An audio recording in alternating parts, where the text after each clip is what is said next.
ما این کارو کردم ها؟ ما این کارو کردم؟ چرا خودتو میزنی به اون را؟ کار چوه دیگه؟ کار منه؟ نشون بده ببینم، نشون بده ببینم، نشون بده دیگه. وا چی نشون بدم ببینی؟ خب راست میگه پسر پر رو. چی رو نشون بده؟ کوری نمیتونی ببینی شکمش دو وجب اومده بالا. خب به من چه؟ میخواست کمتر بخوره. مگه هر کی تو این آبادی شکمش بد بالا تقصیر منه؟ مشتی باقرم شکمش اومده بالا. قوچلی که مادرزا شکمش بالا بوده. خود شما هم که سرکار استوارین شکمتون بالا اومده.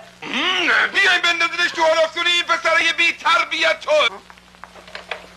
بفرما این سرکار قندلی خورده شکمش گنده شده، شکمش بالاست. تقصیر من شکمش اومده بالا. تو چه مربوطه؟ من مال تو رو خوردم. منم همینو میگم، به ما چه مربوطه ده؟